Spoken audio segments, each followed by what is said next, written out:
Good evening, everybody. Welcome, welcome. We're just going to let everyone arrive.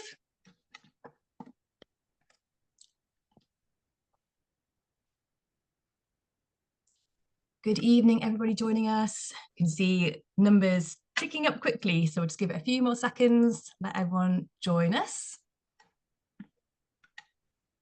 Do feel free to use the chat. Let us know where you're joining us from this evening.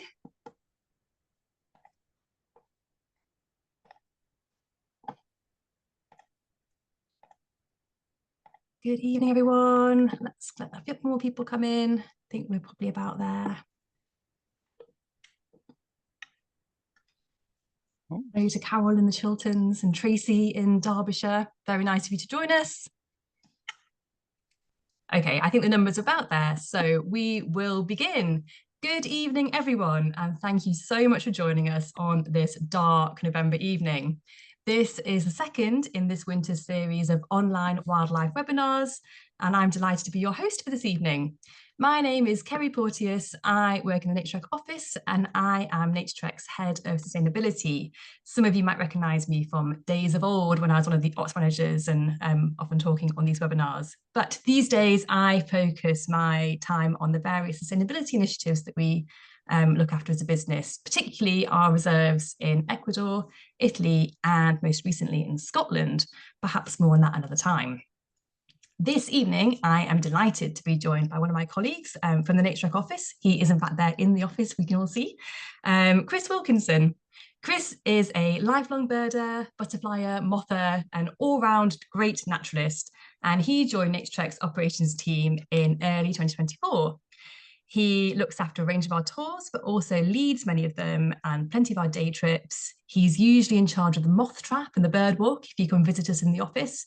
So if you've come along for an open day recently, or perhaps joined a day trip on Box Hill in Surrey, you may well have already met him. Shortly, Chris is going to tell us all about Naturetrek's inaugural Great British Bird Race, something a little different for next year in celebration of what will be our 40th anniversary. That will be taking place in counties across the country in the last week of January. First, though, he is going to introduce our brand new spring, summer and autumn tours to Fair Isle, Britain's premier rarity hotspot, which we will be operating for the first time in 2026. Just a reminder that you can use the chat function at any time, so do let us know where you're joining from, say hello.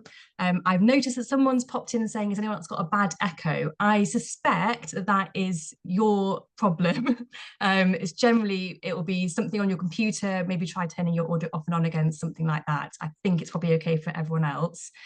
You can also use the Q&A box to ask us any questions. We'll see what comes in. We're going to pause briefly in between Fair Isle and the bird races. If there's some questions then, we might answer them then, but most likely we'll save them all for the end.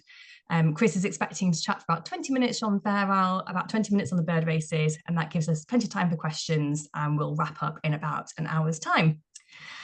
All our webinars are recorded, so if you miss one, please don't worry, you can catch up at a later date, and we generally get them up on our website the next day. And that's about it for me. On that note, I'm going to hand over to Chris, who's going to share his presentation and get tonight's webinar underway, telling us all about, I keep forgetting which order you're doing, Chris. Fair Isle, isn't it? Yeah, it's Fair Isle first, Kerrie. Yep. Okay, over to you, Chris. Okay, thank you.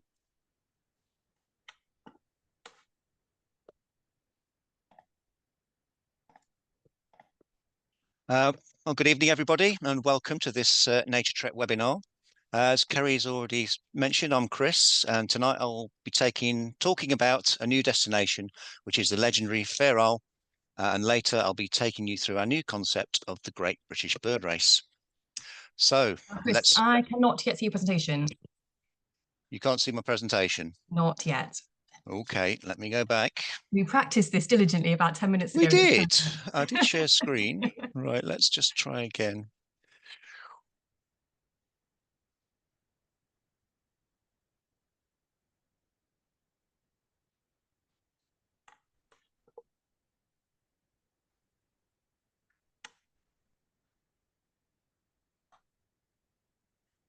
Where has it gone? There we go. This is looking good. Perfect. That better?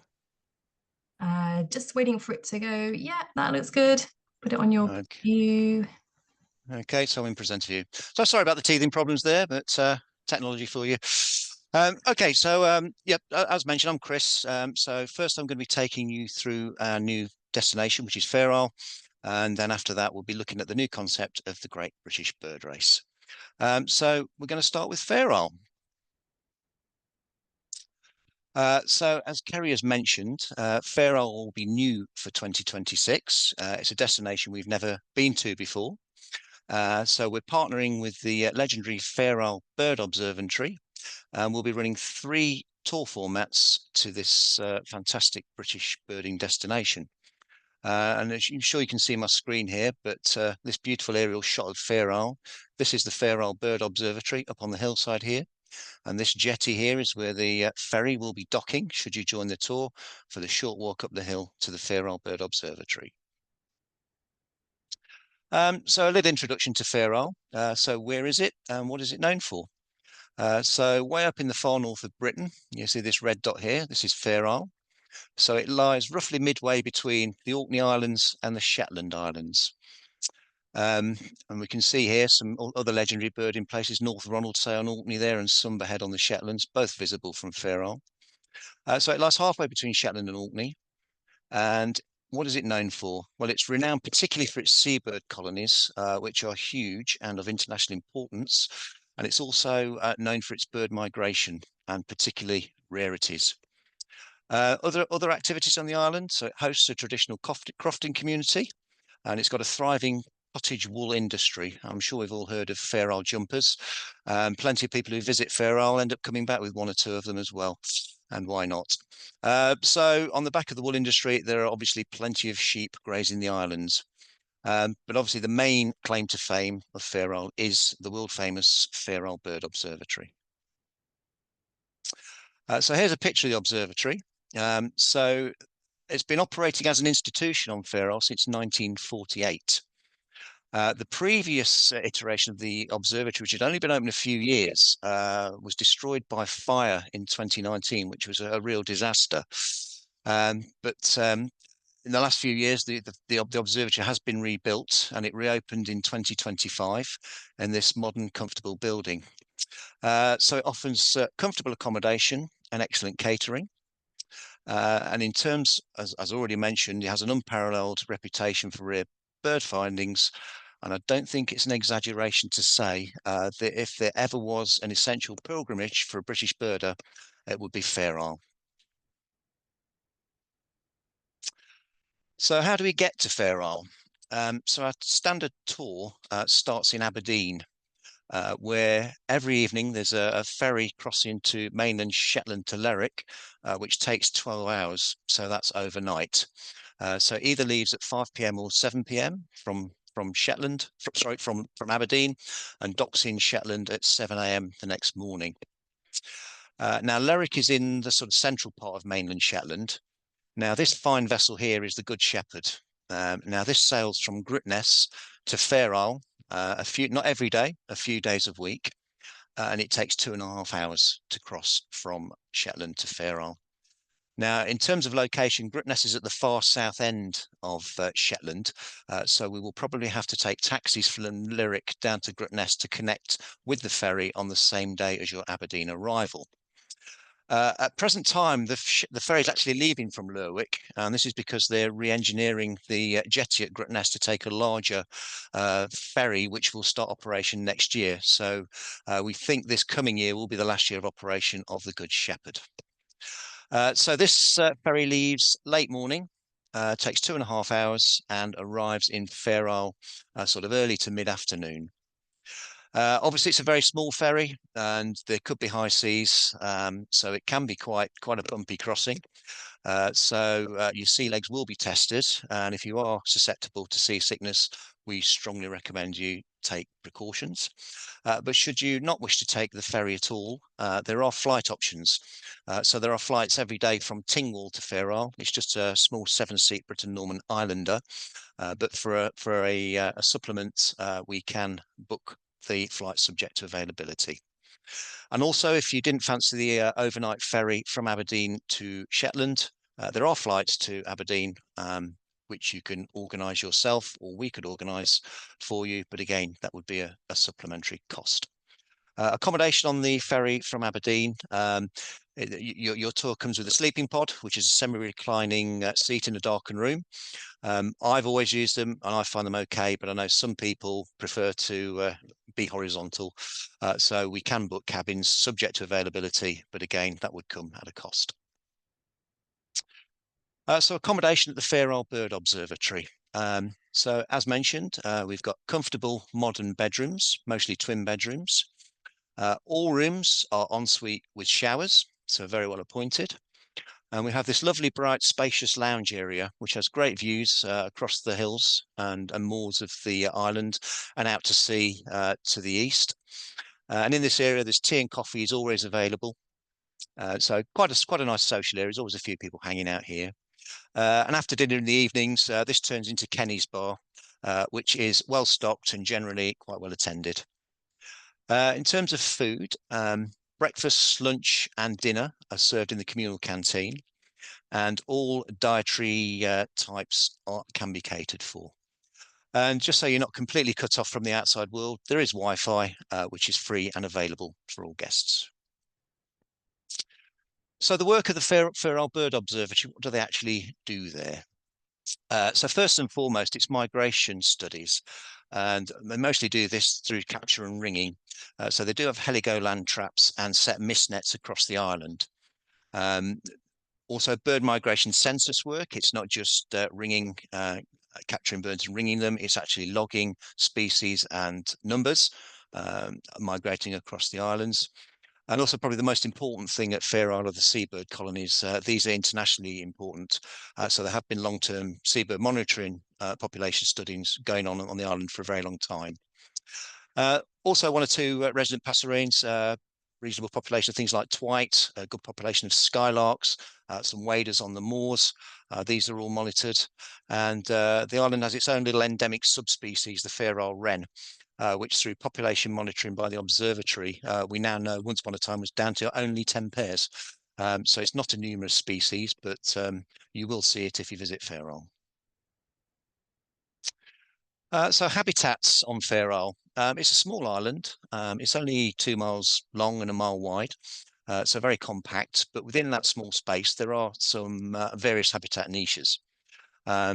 So those types are, there's open moorland, and this provides habitat for breeding waders, skewers, again, twite and skylarks. And within the moorland, you will find dry areas, and you will also find boggy sections. So even within the moorland, there are slight habitat niches. Snipe in the boggy areas, for example. And if you look at great snipe in the dry bit. Around the edge of the island, very precipitous cliffs, which support these huge seabird colonies, quite spectacular. The main crofting area, the sort of more genteel, flat land, which is crofted, is in the south of the island. So you've got some pasture there, which provides cover for migrants, and some more microhabitats, such as Irish beds, dikes, and dry stone walls.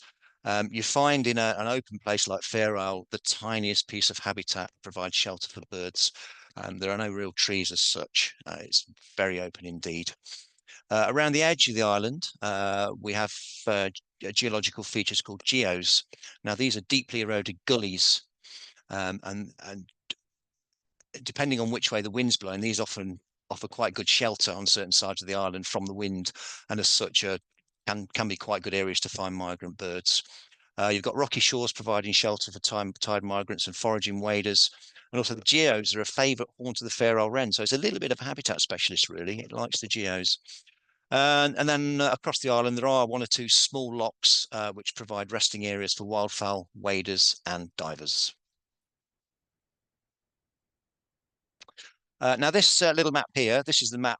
You'll become familiar because you'll pick one of these up at the Fair Isle Bird Observatory, and it will be your companion for the week. So the Fair Isle Bird Observatory is up here on the northeast side of the island. The crofting areas are down here in the south.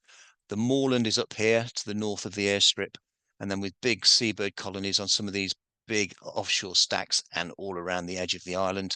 You can see these deep geos I was talking about, where weak spots in the geology have been eroded away by the fierce gales.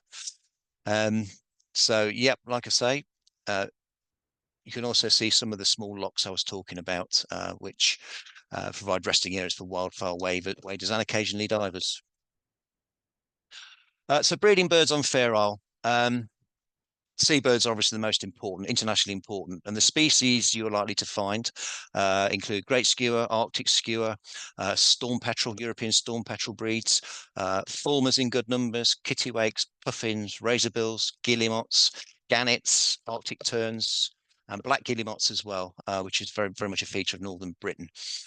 So a wide variety of seabirds, all in abundance. We've also got obviously the endemic wren, but the moorlands are also important for waders. So things like lapwing, oyster catchers, golden plover, snipe ring plover, things like dunlin, which many of us don't often see in breeding situations. One or two pairs up on the moors there, so you might see that. And again on the moors, twite, reasonable population of skylarks, and we occasionally get rare eastern passerines breeding. But what Fair Isle's really renowned for is rare migrants. So I don't think it's any exaggeration to say that Fair Isle is Britain's foremost site for rare bird sightings. It's a deserved reputation. So rare migrants occur primarily in spring, but more so in autumn. I'll touch on a few of the species later because it's a long list and I don't really want to bore you. But in terms of notable British firsts, 35 have been recorded on Fair Isle and more than 390 species in total. It was over 400 until they started lumping things like redpolls, but I'm sure it'll be back over 400 again in the not too distant future. So we'll look at the three tours we do. So as Kerrie mentioned, we do a late spring tour, a high summer tour, and an autumn tour. So the spring tour takes place in late May to early June, focusing on spring migration, and these are northbound birds heading for places like Fenno-Scandinavia and Iceland. High potential for rarities, and the seabird colonies are already populated. So it's a good mix in the spring of migration and seabirds and the potential for rares. The midsummer tours is a little bit more relaxed. So this is when seabird colonies will be at their peak and their most active. So quite a spectacle. Breeding birds on the moors will all be feeding young. And if we're lucky, you may have the opportunity to see storm petrels in the hand because Fair Isle Bird Observatory run a storm petrel ringing program. And on calm nights in the summer, they do net storm petrels. So it will be quite a treat to see one of these birds up close.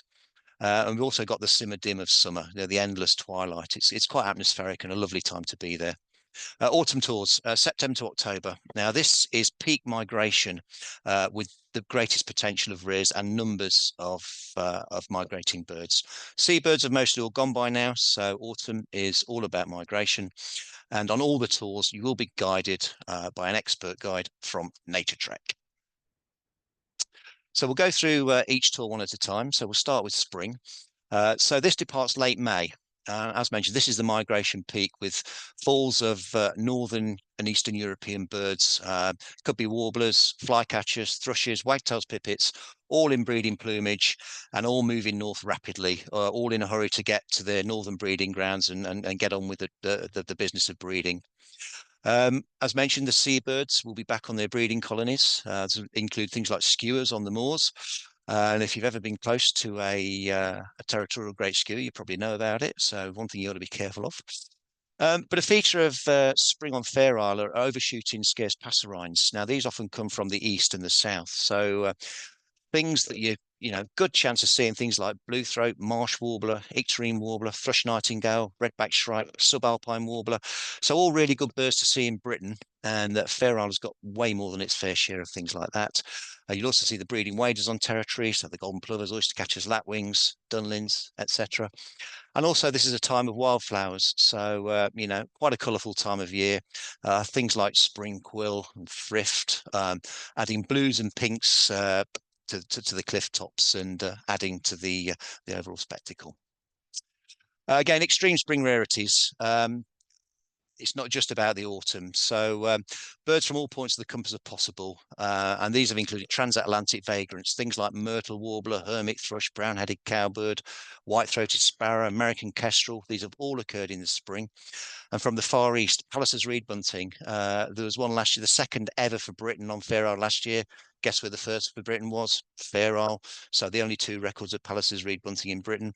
Thick-billed warbler. I mean, this is from China. That's occurred in spring on Fair Isle. Caspian plover. And even from the south and east, you know, nearer at hand, but these birds are just as rare in a British context. Citral, finch, Kretschmar's bunting, calandrelot. They've all made landfall. And this is a far from exhausting list. This is just a few. And then we get to summer. So the seabird spectacle and the endless twilight of the simmer dim. So like we said, the seabird colonies are at absolute peak. So many thousands of birds present and internationally important numbers. And we've already been through the species. I can't remember whether the Arctic terns also breed. But it's all about the atmosphere in the summer, just the activity, the hum and the din of all the seabirds around you. The observatory also does seabird monitoring, so you'll see things like puffins and guillemots and razorbills in the hand, up close and personal to these things. And if you're into photography, as you can see from this picture of puffins here with the obs in the background, you can get very close to these things and get some incredible images. So summer would be a great time for photographers. Wildflowers in abundance, things like oyster plants, named because it actually does taste like oysters. Frog orchids, thrift, lots of interesting plants. And again, the breeding waders on territory will all be feeding at chicks by this time. And we talked about eastern passerines breeding. Things like marsh warbler and icterine warbler have been recorded breeding on Fair Isle in the recent past. But we mentioned the storm petrel ringing. So they're caught and ringed on summer nights on Fair Isle. And it's a real privilege to see these diminutive ocean wanderers at close quarters. They're quite long-lived. The oldest one ringed on Fair Isle was known to be 31 years old from a previous ring it had on. And these birds suffer extremely high predation from things like great blackback gulls and skewers and things. Now, they only lay one egg, and it kind of makes sense with their longevity, the fact that they're only rearing one chick every year and to replace themselves, 30 years of breeding. So that tells you something about the mortality of these little chaps. But they're great little birds and fantastic to see close up. But the storm petrel ring is highly weather dependent. It's not guaranteed because bird welfare is paramount and the observatory will only ring in good conditions. But the rarities don't, even the storm petrel ringing can throw up rarities. Leach's petrel are occasionally trapped. They don't breed on the island, but they are caught in the nets. And there's even Swinhoe's petrel, which is bizarre, has turned up a couple of times in a Fair Isle net. So we get to autumn. This is the peak migration season. This is the season when anything could really turn up. So this is peak time for rear migrants. So we get eastern vagrants from Central Asia, Siberia and beyond. We get transatlantic migrants. These can occur when you get a westerly pressure system moves through, which is generally an old hurricane, which has picked up birds mid-Atlantic and dumps them on this side. And Fair Isle has had its fair share of those. But what we're looking for, we want ideal winds are northeast to southeast, a gentle drift, because when these winds happen, we can get large falls of migrants. And when you get large falls of migrants, you've got a greater chance of something exciting being amongst them. So it's a very exciting time to be on Fair Isle because each change in the weather brings something new, and every day is something new. As we walk out from the obs, birds from previous days may have moved on, something new may have arrived, or it may be all the same. You just don't know.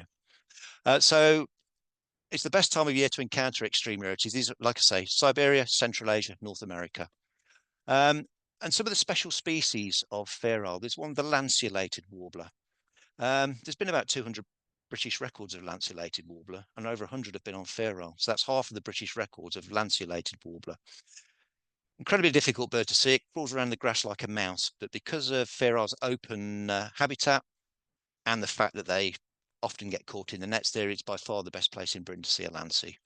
Other regulars, which are incredibly difficult to see elsewhere, things like Pallis's grasshopper warbler, Pechora pipit, white's thrush, great snipe, Siberian ruby throat, all have multiple records on Fair Isle. And it's also time that real megas may turn up. Siberian thrush, rufous-tailed robin, chestnut-eared bunting. The list is the list of possibilities is endless. So that all adds to the excitement. And I mean, the regular scarce stuff, blue throat, little bunting, marsh warbler, yellow-browed warbler, redback shrike, common roast finch, you will see one or two, maybe three or four of these in a week on Fair Isle in September, October. And in terms of first for Britain, there have been 35 of them. And here they are. Now, from this list, you can see they've been finding rare birds on Fair Isle for a very long time. This is the old bird observatory, which is around some old MOD buildings. So you can see it's come an awful long way in those days. But all the way back from 1905, Britain's first red rump swallow, common rose finch. This is a bird that's annual now. Subalpine warbler, but some real superstars on here: rufous tail robin, chestnut ear bunting, Pallas's reed bunting, American kestrel, Cybe ruby throat. These are all amazing birds and all made first British landfall on Fair Isle. But it's not just about the birds. The seas are very rich around Fair Isle, so we've got several cetacean species are possible. Minke whales are regularly seen. Shetland and Orkney are the best places in Britain to see orca. Harbour porpoise and white-beaked dolphin are present, and basking shark is possible in the summer. So if you get a calm day in the summer, basking shark is a distinct possibility. And the best way to see cetaceans from the shore on Fair Isle is just look out for feeding frenzies. Big flocks of diving gannets, gatherings of gulls. Basically a giveaway, there's a bait ball down there. And if there's a bait ball, there are often cetaceans underneath it. And just the feature, just the general geographical features of the place. It's just a stunning place to be. So we've got outstanding coastal rock formations, including arches, stacks, and caves, towering cliffs, spectacular sea. I mean, if the wind is blowing a gale in the autumn, the size of the seas has to be seen to be believed. Huge waves crashing over cliffs, spectacular. The crofting landscapes are unique to northern Britain: Outer Hebrides, Shetland, Orkney, Fair Isle. This is the sort of the last crofting there is, so it's quite something to see. And particularly in autumn, when we've got some nighttime, on a clear night, the sky is spectacular. There's no light pollution here, and the air can be very clear. So the display of stars can be absolutely superb. And the absolute highlight of that is that the aurora borealis is regularly seen if conditions are right. Conversely, the summer, you've got the opposite. You've got the long twilight of the simmer dim, which has to be experienced. And views from Fair Isle are north to Shetland and Fula and south to Orkney. So just a little recap. So guided by expert leaders, group sizes are going to be small. So it's groups of 7 with one Naturetrek leader. Days will be at a relaxed pace. It's days out walking. There's no driving. It's 2 miles by a mile. Lots of walking, checking habitat, very relaxed. Rarities and scarcities are possible at all seasons. Spectacular seabird colonies in spring and summer. And particularly in autumn, this palpable sense of bird migration. You can feel bird migration going on around you. You really just get a sense of it. It's quite something. The scenery is stunning. You may see some cetaceans, and you have comfortable lodgings with excellent catering. So in terms of dates, all tours at the same price of 2,495. That includes transport from Aberdeen to Fair Isle, Naturetrek guides throughout, and all meals during the tour. Our spring tour goes from the 25th of May to the 3rd of June. The summer tour, the Simmer Dim, is 29th of June to 8th of July. And the autumn tours are 16th to 25th of September and 23rd of September to 2nd of October.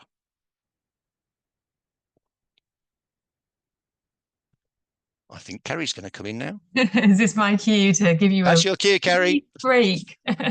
Poor Chris solo webinaring tonight. So this is the moment where I'm going to fill the gap whilst Chris catches his breath and gets his next presentation up and running. So okay. So I'm taking Fair Isle down now. Take Fair Isle down. You can faff around, put the next one up. Okay. I learned a lot. I'm a knitter, so my most knowledge of Fair Isle was to do with wool and jumpers. So I have learned a lot this evening. Someone asked in the chat whilst you were talking, Chris, whether this features in our brochure. So I've said, no, it doesn't. This is so hot off the press that it did not make the print deadline. Our brochure went to print in September, and we've launched these tours since then. But they are all on our website already. You need to, probably the easiest thing is just to search for Fair Isle, because there are the 3 options. they've been in an e-shop recently, which you might have spotted, and you can click back from that. And they'll also be in our newsletter, which goes out in a couple of weeks' time. So there'll be some information in there too, and those dates that Chris has just given us and the prices. And someone else, Chris, I'm going to ask you this question whilst we're here. Asked about the land only option. Now, I know there is Yep. one, but where does that start and stop? Land-only option starts from Greatness on Shetland, but it's right next to the airport. So if you wanted to fly to Sunborough, and you can fly there from Aberdeen, Glasgow, Edinburgh, or Inverness, you'll be landing in very close proximity to where your ferry would leave for Fair Isle. And if you wanted to fly the day before, the Sunborough Hotel is also right next to the airport, and you've got great birding on your doorstep. So if you want to go a couple of days early, a couple of days in the Sunborough Hotel, and bird around Sunborough Head and South Shetland, that's an easy possibility. Someone just mentioned in the chat as well. There's a really good bus service that runs to Sunborough. So that's really helpful to know as There well. is. Yep, that's Wait. true. Okay, We could Chris, have use you had a that. drink of water? Are you feeling ready to go again? The bird race, hang on. We're looking forward to hearing about this one. This is something a bit different and a bit new for Naturetrek that we're excited about, and we hope you'll all get involved. So this is the moment to listen up and Yep. learn Let's all get about it, enthused and about then you can very different from sign Fair up Isle, but afterwards. away we go. Okay, Chris, when you're ready, over to you again. Okay. So moving along. So I hope you enjoyed the Fair Isle presentation. So now we're going to talk about the Great British Bird Race. Um, so introduction to the British Bird Race. Well, when it's going to take place next year from January the 28th to January the 30th. And it's going to take place across 11 of Britain's best birding counties. So why have we done this? Well, like I say, it's our 40th anniversary. So we're looking at doing something a little bit different from our usual tours. So in those 40 years, we've sent thousands of people to the four corners of the globe to see birds and wildlife. I mean, that's fantastic. But we're also keen to celebrate the incredible bird life we've got on our doorsteps in the winter. So it's designed to be an inclusive event and a bit different. So it's going to be suitable if you're a seasoned lister or a beginner. Everybody's welcome because it's all about fun. So it's a fun event with a friendly element of competition. And the most important thing is we're keen to get people out and about to appreciate the birds and landscapes of the British winter. So what would we expect? So Naturetrek's winter bird race, fun and friendly. Designed to celebrate the incredible bird life of the UK. And it is a competition in the traditional sense, but also a shared challenge. So it's going to combine camaraderie with a touch of strategy. And as a team, as a group, you're going to try and find as many birds as you can in a couple of days in a county somewhere in Great Britain. You'll be guided by experienced tour leaders. And this is different to most Naturetrek tours in that we design our itineraries, then we send people to lead them. In this one, you're going to be guided by somebody who knows the county well. So they're going to be designing their own itineraries. So they've been tasked with planning an efficient route to navigate key habitats and importantly, ensure that everybody stays safe, warm and energized throughout. So the pace is going to be fairly brisk. We're going to cover a wide range of habitats. But what we stress is the importance is that everybody enjoys the experience. So our leaders are always going to be mindful of the group's needs, offering rest breaks and adapting to the group where necessary. So it's not all running about and rushing. It will be done in a sensible manner. So we're going to encourage you to take in the beautiful landscapes as we go, be respectful of nature, but above all, it's about fun. And, as often happens on Naturetrek tours, you come back with great memories. You might make some new birding friends. And hopefully we like to encourage the love for Britain and its winter birds. So which counties are involved? So we're operating the length and breadth of Britain.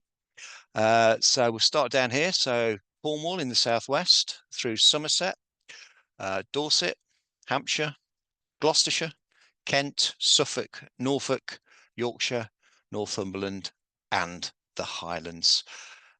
Gloucestershire we weren't originally planning to do, but Tom Mabbott, one of our ops managers, he's a Gloucestershire through and through, lives in the Cotswolds. He was adamant it needed to be included because he wanted to lead it. So Gloucestershire is in. So how does the race work? So the aim is simple. is to record as many bird species as you possibly can in an allotted time. Now, this time of the race will be for 48 hours, and it'll run from 2 p.m. on the 28th of January to 2 p.m. on the 30th of January. The minimum team size for the group to run is going to be 4, but the maximum size is 7. And each of those teams will be led by an expert local Naturetrek guide. The boundaries will be set for each county, and for the most part, they will correspond to the old Watsonian Vice County boundaries, which never change, unlike modern county boundaries as we know. And for a bird to count on your list, half the group and the leader has to see it. And the bird species countable will be as per categories A and C of the BOU British list. So how will each tour work within that? So as we've said, each tour is going to have a local leader who will design their own itinerary for that county. The itinerary is designed to avoid long walks, and all walking will be at normal walking pace. The leader has been told to be mindful of the group's needs, and the emphasis is on fun and finding birds. Arrival. The race starts at 2 p.m. on the Wednesday, so we're asking people to arrive at lunchtime. And if everyone's present, there's no reason why the leader can't drive you out to a convenient start point. So when it clicks over to 2 p.m., you're right by the scrape, or you're in the hide, or whether you need to be to start. We're mindful that daylight hours are short, but we don't think this is necessarily a bad thing, because this is going to give us time to relax in the evening for dinner and a drink, which might not be the case had we run this in the summer, because bird races are like in May. There's a lot of daylight hours to fill. So these will be full days, but with plenty of time to relax. I'm sure at some point, though, your leader is going to want to see a tawny owl. He might want to try and find a woodcock with his image intensifier. So I'm sure there'll be a little bit of after dark birding at some point during the weekend. The end of the race is 2 p.m. on Friday the 30th, at which point the leaders will forward the bird race totals to the recorder, which will be me. And once the results are all correlated, I will then announce the results at 4 p.m. on Friday the 30th. So we're going to go through it county by county, but it's important to say that each county offers a broad habitat mosaic, and they're all subtly different from each other. So we start with Norfolk, which will be led by John Williamson, long-time staunch Norfolk birder, knows the county very well. And some of the highlights you're likely to see in Norfolk and where you're likely to see them. So you'll spend some time on the Norfolk coast, incredible reserves like Titchwell, Holcombe, Snettisham, and around those coasts, you'll like to see shorelarks, snow buntings, geese in huge wintering flocks, plenty of waders on the fresh marshes. You'll probably, if you've got time, visit the sort of misty and airy washes and fens, where hopefully you'll find Buicks and hooper swans, lapwings, golden plover, more wildfowl. Also, I'm sure you'll be going out to the Broads, where you're going to see common crane. You'll be looking for bitters, you'll be looking for bearded tits, and anywhere around the Norfolk or Norfolk Broads, you could be seeing hen harriers, merlins, short-eared owls. Other habitats in Norfolk, the Brecks, the sandy Brecklands. That's the only place you're going to find things like woodlark and possibly goshawk. So Northumberland, the far north. Andy Bunton, Northumberland stalwart, will be leading this one. So you've got some slightly different habitat here. You see the wildfowl and huge wader flocks off Lindisfarne. I'm sure you've all driven out on the causeway out to Holy Island through the salt marshes. Another eerie place when on a misty winter's day, but enormous numbers of wildfowl. The entire Svalbard population of pale-bellied Brent geese is there. The dunes on Lindisfarne are great for snow buntings. Offshore, you're going to get long-tailed ducks, you'll get eiders, you'll get divers, you'll get slav grebes, all sorts of good stuff around Lindisfarne. You've got coastal reserves like Hawksley, Druridge Bay, Cresswell, where you've got fresh marsh and reed beds, where you're going to see water rails, egrets, reed buntings. Surrounding scrub, you're going to see tree sparrows, which I'm sure some of these southern counties haven't got a prayer of seeing. You might see some twite on the open dunes, but all in all, a good range of species. Northumberland's one of the areas that's going to have moors and plantations, so you've got a chance of grouse here. small chance of black grouse, good chance of red grouse, but also harriers, hen harriers, merlins, short-eared owls, plantations, old goshawks, common crossbills, siskins. And some of the becks flowing off these uplands are going to hold dippers and streamside alders. You're going to be looking for red poles and things like that. And if you're really lucky, if it's a good waxwing year, north there's a few better places to find a waxwing than Northumberland. And look at that superb specimen there. Cornwall, this is Adrian. He's Cornish through and through. We had a joke in the office that if you did a DNA check on him, he'd come back as a large steak pasty. No one knows Cornwall better than this man. So places you might go in Cornwall. The premier estuary in the southwest England is the Hale. Fantastic place for waders and gulls. Amongst common species, which Mediterranean gull is counted as a common species now. There are a chance of things like glaucus and Iceland gull. And even things like Bonapartes and ring-billed gulls have turned up many times in recent years. Good numbers of waders also around the Hale estuary. You'll also be heading out to the headlands of West Cornwall, where you'll be looking for the iconic chough, which returned not many years ago. It seems quite recent to somebody of my age, but now it's in good numbers on the Cornish headlands. And whilst out there, you're going to be looking for ravens, peregrines, and you're going to be scanning offshore for fulmars, gannets, and kittiwakes. And you might even find a wintering black redstart down there. You've also got Mounts Bay, great for sea ducks, great for divers. You'll probably pop into Penzance on your way through for a purple sandpiper. And Adrian here is a warden at Walmsley Reserve in North Cornwall, which is reed bed and freshwater habitat. So it's a good place to see things you might not find elsewhere, like marsh harriers, Chetty's warblers. And he's always telling me how many cattle egrets he's got down there, which is quite a lot now. So you'll probably see that as well. Kent, Andy Warren here. He used to be assistant warden at Dungeness RSPB, so knows Kent very well. Kent again has got a good selection of habitat. You've got the North Kent marshes, where there are fantastic raptor roosts where you can just stand at sunset and watch marsh harrier come in, hen harrier come in, short-eared owls come in. It's a great. If there is a rough-legged buzzard in Britain, it's often on the Isle of Sheppey where this raptor watch point is. It's also a great place for things like white-fronted geese, Buick swans, and the shoreline on Sheppey, superb for saltwater waders. You've also got places like the Ore Marshes on the North Kent Marshes, fantastic for freshwater waders and provides a superb roost when tides are high. You've got the wide open shingle of Dungeness, where gravel extraction has left huge pits, which are a great attraction to large numbers of wildfowl. Smew if you're lucky. And around the beach, you need to check the gulls because this is one of the better places in Britain to find a Caspian gull. Things like black redstart winter regularly. Stour Valley, again, this is old gravel pits and things, lots of reed beds, places like Studmarsh and Grove Ferry. And you've got water pipits, bearded tits, water rails, and another host of wildfowl and freshwater waders. And then you've got Pegwell Bay, which is another great wader spot, and offshore divers and grebes. Moving on to Yorkshire. Yorkshire's huge, so we're sticking to two Wattsonian and Vice counties along the coast. So it's the piece that stretches all the way from Spurn to the Tees and inland as far as the other side of the moors. So places you might go on this would be Spurn and the Humber. So the Humber, obviously, massive flocks of waders and geese in the winter. Spurn, we all know what it's like as a migration point. It's second to none, but it's also a great spot to see things like snow bunting in the winter. May hold one or two, a scarce wintering bird.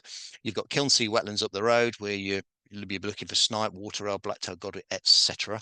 If you've got time, you're going to nip up onto the moors because you're going to want to see a red grouse. You might see hen harrier and short-eared owls up there. You've got goshawks in the plantations, and your tumbling becks where you'll be looking for a dipper, grey wagtail. You know what bird races are like. You guarantee you'll be running around on the last day trying to find a bullfinch. But yeah, you need to visit as many habitat types as you can to fit in as many species. The tour will be staying near Flamborough. So you've got Flamborough Head close at hand. And even in January, you're going to find fulmars on the cliffs. You'll see shags and cormorants, purple sandpipers, turnstones.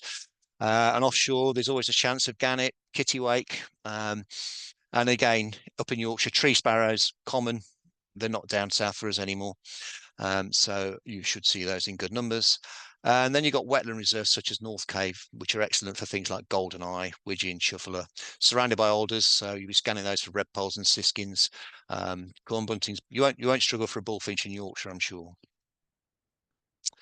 Somerset.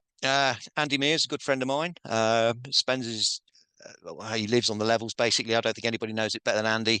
I think he lives on cider and has the Wurzels box set at home, so very much a Somerset lad. Um, so places you might go to in Somerset. Obviously the Somerset levels, we all know about it. It's the best fenland habitat in Britain by some degree now. Wouldn't hesitate to say. So places like Hamwall, West Hay, Shatwick Heath. So this is fine wetland and fen habitat. You should see great white egrets and cattle egrets in good number, and I'm very confident you'll find glossy ibis there as well. If you're in the area, you have to go at dusk to see the impressive starling murmuration, which is just a spectacle in its own right. What it does do, it draws in raptors. So if you're going to see a peregrine or a merlin, the starling murmuration is the time to see that. And while you're watching that, you may get marsh harriers and hen harriers coming into roost in adjacent reed beds. Also on the Somerset levels, enormous numbers of wildfowl, and often there's one or two rares amongst them. Bicol teal wintered there the other year. I know Andy's been out. He's already been out sort of recceing for the trip, and he found Kentish plover, a returning Kentish plover yesterday. So that's the other thing about these tours. Any rares about, your leaders are going to know where they are, and they're going to go for them. You got some. Oh, crikey, sorry. I've lost my place. There we go. You got some big lakes in Somerset, such as Chew, and these are great place for gull roost and wildfowl such as goldeneye, goosander. And you also need to visit some saltwater habitats. So along the Bristol Channel, places like Steart, where you're going to find your saltwater raiders, your Brent geese, your golden and grey plovers, all that sort of thing. So yeah, Somerset, it's a fine birding county, difficult to beat. Gloucestershire, I mentioned earlier, Tom Mabbott is one of our office managers here. He wasn't going to let the bird race happen without getting involved, so he insisted Gloucestershire be in, and it deserves a place because it's got some fantastic sites. The Forest of Dean, no better place to see things like hawfinches, great for crossbills, siskins, bramblings, all the finches. It's a stronghold of goshawk, and while you're mooching around the Forest of Dean, you might bump into a wild boar, and that's not Tom. Also, great ancient woodlands, so all your woodland birds, your marsh tits, your nuthatches, your tree creepers. And also in the county, you've got a fantastic wetland reserve at Slimbridge. So we still have a wintering Buick swan flock at Slimbridge, and a great selection of waders and wildfowl. So I'm sure an afternoon will be spent at Slimbridge, and that will boost the list significantly. And Tom reckons he's got some amazing secret spots in the Cotswolds, and little owls, short-eared owls, brambling flocks, yellowhammers, corn buntings, good numbers, excellent numbers of winter thrushes. So Tom is confident he can challenge the bigger birding counties. So we're all rooting for him. Hampshire, this is Mark Edgeler, a friend of mine. He lives in Southampton. He's been birding Hampshire for his entire life. Great little birding county, Hampshire, a lot of good habitat, very handy for London. The hotel is by Bewley Road Station, so that's less than 2 hours from Waterloo if you wanted to pop on the train. So the New Forest, obviously, we all know about the heathlands and ancient woodlands of the New Forest. We can see woodland, firecrest, Dartford warbler, all on the heath. Woodlands, great for hawfinches and crossbills, and a fantastic place to see goshawk. Now, there is a wintering great grey shrike in the forest this year, so I'd imagine that will still be around when you go. You'll also visit Blashford Lakes, where there's a huge gull roost, and again, great for open water wildfowl such as goosander and goldeneye. I know Mark will be taking you out for owls after dark, and he'll have them all staked out. You'll see the owls. And if you really want to maximise the list, you've got to go and look at some of the Wessex chalk. So you may be going out to Martin down in the west, because this is great habitat for corn buntings, yellowhammers, and great partridges, which you won't see elsewhere in Hampshire. Dorset, we've got Byron Palacios here, but a long-standing leader with Naturetrek. He's from Ecuador, but does live in Dorset, so knows it well. And he's absolute genius at pulling ant pitters out of Ecuadorian forests. So woodlark and Dartford warbler should be no challenge to this man. Sites in Dorset, Poole Harbour, and an amazing wintering birding site. Again, lots of wildfowl, lots of geese, lots of water birds. The fringes will have wintering hen harriers, marsh harriers, barn owls, all good stuff. And if you walk onto Studland Bay and scan the seas, you should see this beautiful blackneck grebe offshore amongst maybe Slavonian grebes and a few divers. You'll spend time around Weymouth at Radipole and Lodmore, which are great wetland reserves where you might find bearded tits and Chetty's warblers. And you'll also spend time at Ferrybridge and Portland Bill for saltwater waders, gulls, things like red-breasted merganser. And if you go out to West Dorset, seal bunting now breeds in West Dorset, and you'll be having a look for that. And there's a decent chance of finding that. And also, you'll have a look at the Fleet, where you might find such goodies as greater scaup amongst the tufted ducks. And you've obviously got the heaths in Dorset, where again, Dartford warblers, woodlarks, they're going to be your target species there. And Scottish Highlands, Matt Eade used to work in the office here. He now lives in the Highlands, lives in the and lives near Inverness. So he's going to be leading this. And this is a different one. So you've got a different range of habitat in Scotland and some species that nobody else is going to see. So you've got the Caledonian pine woods, where crested tit. Matt will find you a crested tit. If you're lucky, he'll dig you out a Scottish crossbill, maybe even a parrot crossbill. But other things like, you're going to see red squirrels. Moorlands, red grouse, wintering hen harrier, all good stuff. He's going to try and get up the Cairngorm Plateau and try and dig a ptarmigan or two out. Snow buntings, maybe. Golden eagle, possible. So all sorts of goodies on inland Scotland. But also coastal stuff. So the Moray Firth, there's an amazing run of habitat along the Moray Firth east from Inverness. Lots of sea ducks, lots and lots of sea ducks. Lots of gulls, might include Glaucus and Iceland gull. You've got a better chance here than anywhere else. Twight and snow bunting in the dunes. You may even see dolphins offshore because they're quite common in the Moray Firth. But a bit of a dark horse, Scotland. It's got, like I say, one or two things that other places haven't got. So who knows what might happen. And then we have Suffolk, one of England's finest coastal counties. So a little bit similar to Norfolk, but it's got its own idiosyncrasies. So Suffolk coast, home to some of Britain's most renowned wetland reserves, places like Minsmere, Walberswick. So lots of lovely things like avocet, black-tailed godwits, chetties, marsh harriers, maybe wintering hen harrier, bitterns, short-eared owls, snowbunts, all along the coast there. Again, we've got the Brecks inland, for a bigger tract of Brecks in Suffolk than in Norfolk. And we've also got some sandy heath close to the coast. So hopefully you'll find yourself Dartford warblers, crossbills, woodlarks, siskins. And the sea off the Suffolk coast is often quite productive for sea ducks and divers. So worth checking. And we've got a great range of estuaries in Suffolk, the Orwell, the Stour and the Deben. And these play host to all your classic saltwater waders, avocet flocks in the winter, large Brent geese flocks, and good numbers of gulls. And I say, apart from Dungeness, I think Suffolk probably has the best chance of finding a Caspian gull. So in short, it doesn't matter which county you choose, there's going to be a diverse range of habitats and fantastic birds. And I've just noticed we've got a field fair here, lovely field fair, and we haven't even mentioned winter thrushes, and hopefully they'll be throughout the country. So in terms of accommodation and food, so we've got 2 nights accommodation in cozy country pubs and friendly hotels. So good hearty food and time to relax in the evening. We're requesting early breakfast to make the most of daylight hours. Extra nights can be arranged at these hotels if needs be, and lunch this is going to be taken in the field. So it's up to your leader, but you'll be buying your own lunch on this tour. This could be a sandwich shop, reserve cafe, or a convenient garage or shop. In terms of locations for the accommodation, so we've tried to make them handy for public transport, so close to railway stations where we will pick up if anyone requests.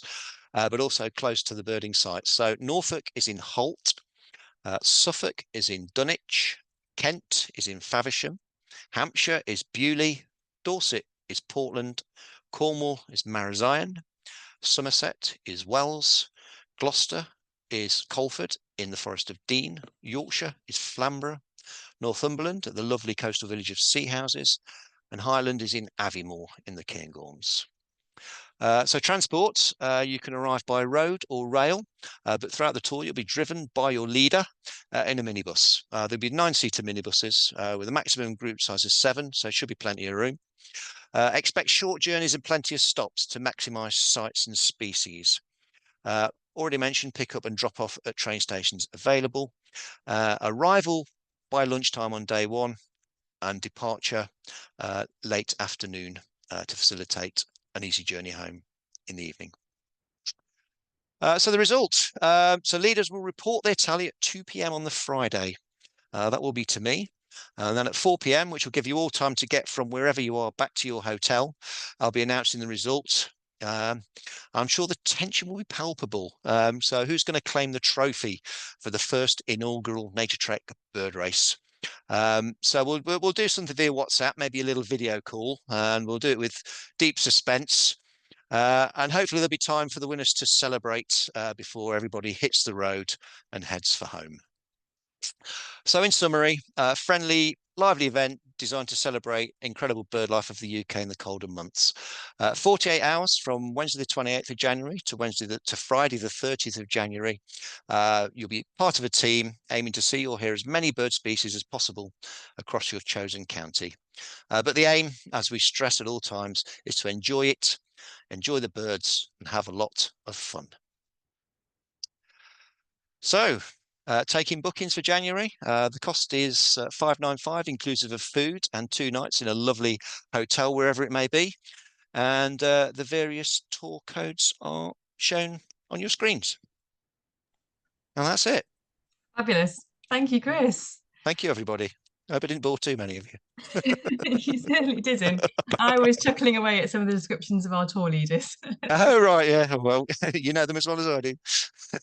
I was interested that you were keen to emphasize that it is a race, but our clients will all be taken care of. And I would Yes. say in a way that we don't perhaps do in the Naturetrek office when we do our annual Christmas bird race. No, that's a bit So, different. no, for those that aren't aware, every year we have a Christmas bird race. We split into teams and we have half an hour to race around the grounds near our office.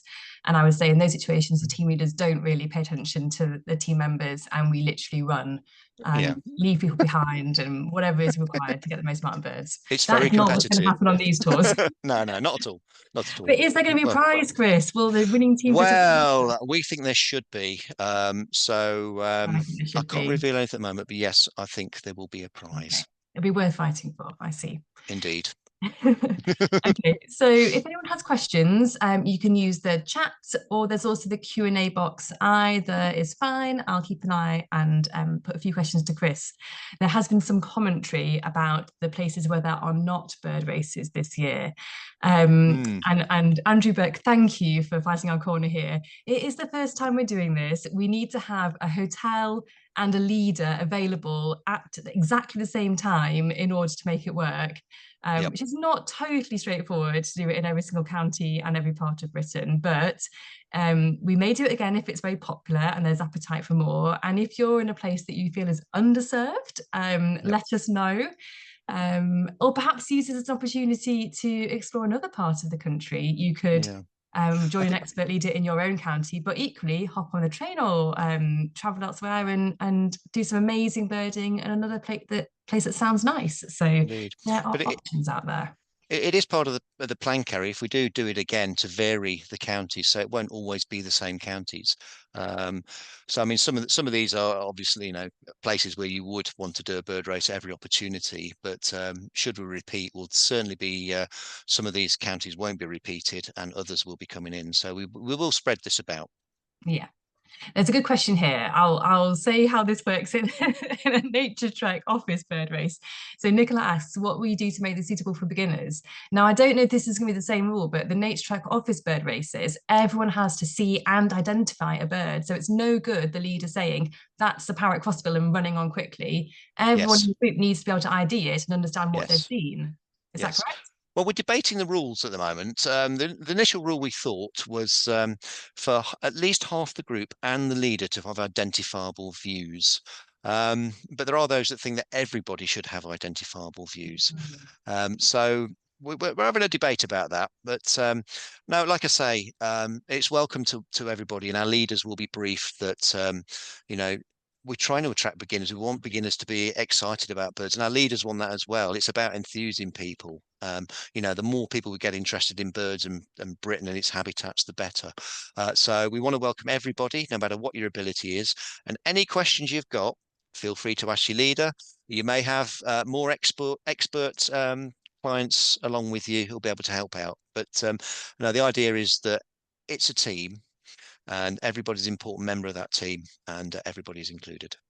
Yeah, normally have a really nice blend, I think, We of do. We have lovely yeah, people. seasoned birders, Yeah. newbies, and real newbies. Yeah. So and yeah, and as a brand new birder, you get so much knowledge from the people that you're with. So I mean, your tour leader will be incredible and knowledgeable and be able, eagle eyes and spot everything. But for everyone else as well in the team all adds to it. So Yeah, it is. I yeah. mean, the leader will have scopes and things. Some of them may have image intensifiers. Yeah, I mean, everybody will get to look at these birds in the scope. Um, So yeah, I mean, if you're just beginning, I think you probably see more fantastic birds in 2 days on this than anywhere else in Britain in January. Another a follow-up question was, would there be some sort of info in advance for people who don't know what lots of these birds look like? Not required, I would say. No, not You'll required. learn as you go. That's fine. You learn as you go. Your leader will explain things to you. Other people will explain things to you. They'll show you the difference between a teal and a widgeon and a shoveler and a gadwall. You'll probably learn quite a lot quite quickly. Yeah, and that is the case for most Naturetrek, well, all Naturetrek tours really, Yes, and it is. Yeah, particularly the UK ones. A lot of people will try Naturetrek out across the UK before venturing further afield. So you get a lot of new birders. we do. Yeah. Um, are numbers limited to one minibus per county? Yes, Yes, at the one team moment. per Yeah, county. Yeah. yeah. And another good question: will the driver be excluded while driving? I assume that means the driver can't be spotting birds on the move and slamming the brakes onto But you. I know the question. Birder driving. It's kind of Bird driving around driving. looking like this. Yes, no. Safety is paramount whilst driving. Yeah, no birding while driving. I'm just scrolling a little bit back up. I'm not sure if No, Philippa is no speeding still. as well. No, It's oh no. the other temptation on a bird race. Everything's got That to be safety. legal on these Yes, tours. safety is absolutely paramount. Um, right. I've just gone back a little way up. If Philippa's still here, she had a question about Fair Isle. She said lots of walking on Fair Isle. What does that mean in terms of like kilometers per day, or I suppose hours on your feet, or whatever? It's walking, but it's not yomping and hiking. It's a little bit hilly, it's a little bit boggy, but it's slow birding pace. So yeah, I don't know. You may do three. Some days you may do 2 miles. Some days you may do 3 or 4 miles, depending how busy it is. Um, but if you walk from the Obs to the South Light and back, that's 3 miles. It's that's probably if you take your time, you can make a day of it doing that. Yeah, so much to see, right? Yeah. Thank you. Perfect. Right. I think that is all the questions I've managed to find in the chat and nothing in the Q&A box. Makes things very easy for us. So I think that about wraps things up for this evening. Okay. So all that's left to say is thank you for joining us. I'm going to end with a quick plug for our in-person roadshow. So if you've enjoyed us on the screen, why not come and see us in person? We're even nicer in real life. If you happen to live, and we're not everywhere, but we're trying, if you live near Slimbridge, Warwick, or Cardiff, then we are in your area this week. I think we're in Slimbridge tomorrow afternoon, and then Warwick on Wednesday evening, Cardiff on Thursday evening. The programme of what we're talking about is on our website, and you can email us or phone us to get free tickets. So do come along and say hello and hear about some more wonderful wildlife holidays. Our next online webinar is a couple of weeks away now. We will be back on Tuesday, the 2nd of December, and the aforementioned gloss birder Tom Mabbott will be joining our tour leader Matthew Kappa, and they will be telling us all about Mongolia's snow leopards. So as ever, you can sign up online for this and any future webinar. recordings will be on the website afterwards. So register, and we hope to see you then. Huge thanks again to Chris. I thoroughly enjoyed this evening. I learned a lot. Me too. Everyone else did too. And so good night, and we'll see you again very soon. Thank you, everyone. Thank you.